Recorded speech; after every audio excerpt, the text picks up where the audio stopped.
Alô, nação do Mengão, esse é o Coluna do Fla Play. Chega de like, ajuda muito o nosso canal. Conteúdos exclusivos do Coluna pra você, narrações dos gols, trechos dos programas, opiniões e ampla cobertura. Se liga então, se inscreva, ativa o sininho e vamos juntos. Saudações rubro-negras. Muita gente aqui revoltadíssima. Diego Carvalho, membro do Clube Coluna, também falando: o Renato foi a maior decepção que tive esse ano referente ao Flamengo. Foi a sua maior decepção também, poeta Túlio? A minha maior decepção é a maneira de jogar, né? A forma de atuar. E a minha maior decepção é o cara pedir demissão, entregar o cargo e a direção não aceitar. E aí a gente vê um Flamengo de posturas diferentes, porque a gente tem um treinador com a cabeça de treinador de 15 de Piracicaba, de América Mineiro, né, de times que jogam atrás, jogam de forma covarde, né, depois que abre o placar, aquela velha máxima do futebol brasileiro, fez um golzinho, recua aqui, fecho, né, e a gente viu um Flamengo que no primeiro tempo, e aí eu acho que foi mérito dos jogadores, conseguiu se compactar, né, o meio de campo. No segundo tempo, o Flamengo entregou o jogo, falou: Atlético, faz aqui, ó, né? Tinha um espaço imenso no meio de campo, o time todo espaçado. E aí o que acontece com isso? Você dá possibilidade, né, margem maior para o erro. E é o que acontece o tempo inteiro nesse time. Um segundo tempo em que a postura dos jogadores foi totalmente diferente, né? As alterações do Renato, tirando aí o Thiago Maia, que tem, né, uma característica também ofensiva, e também, né, tentou de alguma forma ali, mais pro final do segundo tempo, de ajudar ofensivamente, só colocou jogador de defesa. Ele colocou 2 laterais, direito, colocou um volante, que tem a característica de jogar de primeiro volante, o volante marcador, que é o João Gomes, e um zagueiro, né? E aí você pega um time que você tem Michael numa grande fase, você tem Gabigol, que tinha metido 2 gols, Everton Ribeiro, Andreas, e você pega o time e bota pra jogar atrás. Desculpa, não vai merecer a vitória de forma alguma. De forma alguma, né? Pode falar, né? Só para corroborar aí o que você está falando, no segundo tempo, o Atlético teve 61% de posse de bola, 17 chutes a gol, o Flamengo deu 6. 5 deles foram no alvo, fora do alvo foram 8. Escanteios foram 4 deles. E eles trocaram, no segundo tempo, 208 bolas. 208 bolas. O Flamengo, 136. Só para a gente ver como que o Flamengo se comportou no segundo tempo. É ridículo. Não, então assim, o Flamengo deu espaço totalmente, já tava dando no primeiro tempo, o Flamengo conseguiu corrigir, e aí a equipe até lembrando a equipe que, né, do passado, com marcação alta, o time compactado no meio, conseguindo trocar passes, conseguindo envolver o adversário, conseguindo jogar. No segundo tempo foi totalmente diferente, e aí, assim, beleza, a gente vai reclamar de todos os jogadores que merecem as críticas. Isla, Arão, que errou pra caramba. Arão fez o primeiro tempo de almanaque, o segundo tempo horrível. Isla, que não tava bem no primeiro tempo, mas mesmo assim eu acho que jogou de forma razoável. O segundo tempo pra esquecer. A zaga, né? Pô, teve ali um lance que entrou um jogador do Atlético no meio dos 2 zagueiros, né? Que foi aquela bola que o Kaiser mete por cima, por cobertura, e ela acaba não entrando. Mas a postura do time, né, é responsabilidade do treinador. Fala: ó, vamos pra frente, vamos avançar, sobe a marcação, vamos compactar aqui o meio. E é uma coisa que tá nítida. Se eu que tô daqui de fora tô vendo o cara que, além de ser treinador, já tem a experiência gigante de mais de uma década como treinador, foi jogador de futebol, o cara tem que ver, né? E eu falo mais, né? Hoje, se o Flamengo manter o Renato, o Flamengo vai, periga até não conseguir uma vaga na Libertadores e vai perder a final. Já falei e repito, tem que fazer como o Vasco fez em 2000. Demite o Renato. Véspera, vai botar quem? Tem o Fera. O Fera é muito melhor do que o Renato. Bota esse time na mão do Fera e o Flamengo vai jogar bola. Pode chegar na final da Libertadores, pode perder? Pode. É um jogo, irmão. É um jogo. Mas eu tenho certeza que futebol praticado, o Flamengo vai jogar muito melhor. Só pegar quando o Abel saiu e o Fera é um cara estudioso. O cara fez... Esse sim, né? O Jesus veio, trouxe a comissão, o cara foi estudar, fez os cursos da CBF, o estudioso, né? O Coluna, inclusive, tem uma entrevista com o Fera. O cara manja, entendeu? Manja. manja, sabe o que tá fazendo, e vai botar um treinador covarde, né? Vai manter um treinador covarde que pega o time e recua, jogando como time pequeno. Aí, meus amigos, é tragédia anunciada, é roteiro de filme repetido. A gente já sabe como vai terminar essa novela. E o pior de tudo, como vocês bem destacaram, é o fato de o cara ter reconhecido que não tinha capacidade de continuar. Quando o cara pede demissão, é sinal de que ele entregou as bolas já, ele sabe que não dá mais. E aí, sabe-se lá por quê, por incompetência, por não conseguir contratar outra pessoa, a diretoria decidiu mantê-lo, insistiu para que o cara continuasse. Então, eu concordo que agora toda a cobrança tem que ser em cima da diretoria. O Renato é um mero fantoche ali agora. O que ele é capaz, até ele já sabe, né? Quando ele pede para sair. Agora, a responsabilidade é de quem o assumiu, né? O Braz falou assim, ó, é comigo. Igual o Silvinho lá, agora deixa para mim. Então agora é comigo, né?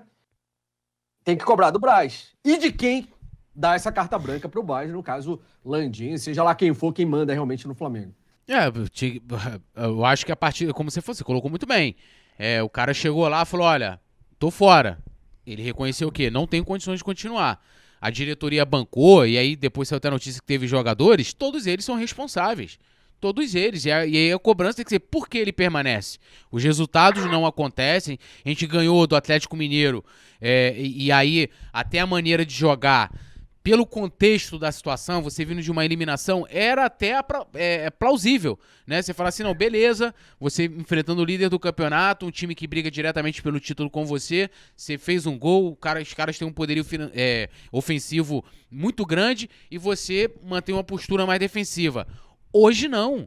O Flamengo, quando tava atuando pra frente, o time conseguiu envolver o Atlético, dando baile no Atlético, meteu 2-0. Não foi uma partida, um primeiro tempo perfeito, mas foi o suficiente, porque o Flamengo é muito superior ao Atlético. Então, foi o suficiente, fazendo feijãozinho com arroz, o suficiente para poder abrir 2-0 no placar com o Atlético. Qual tinha que ser postura no segundo tempo? Vou iniciar assim, indo pra cima, marcação alta, deixando meus jogadores de frente livre, né, subindo a marcação, faz o terceiro, depois você pode até, e aí nem na intenção de você recuar para segurar o resultado, mas de repente você poupar, né, os jogadores, que a gente vai ter uma sequência gigantesca. Não, o cara foi lá, pega, recua o time, e aí, claro, tem que cobrar.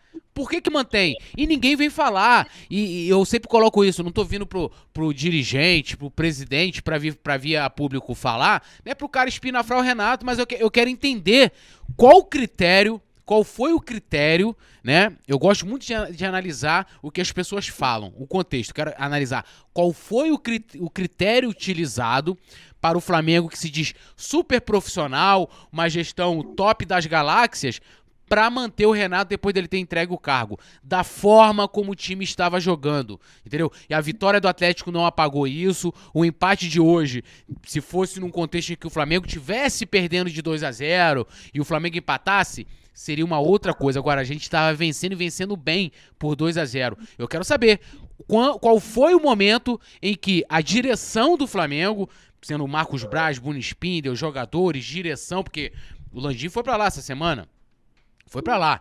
Quero saber qual foi o motivo, o argumento que faz com que se mantenha Renato. Ah, mas bota o fera! Quantas vezes o Flamengo demitia ao longo da sua história? E a gente tem história aí pra isso, se botava o Carlinhos, que era funcionário do clube. Andrade entrou assim em 2009.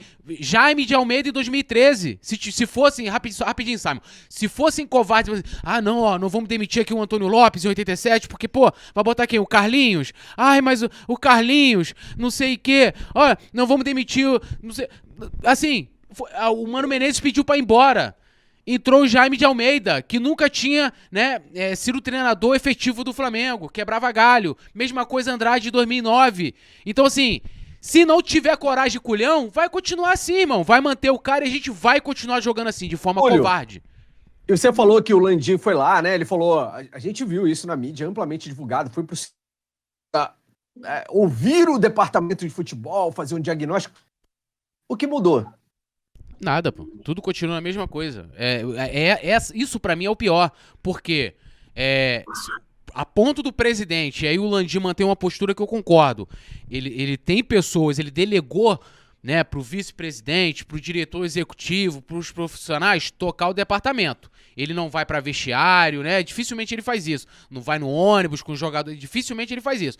Aí a gente é eliminado de forma vexatória, né, num jogo dentro de casa. O presidente, que procura se manter mais distante, deixando com que, né, os seus subordinados, os profissionais, atuem no setor, resolve falar, ó, vou lá pro ninho. Quero ouvir o que tá acontecendo.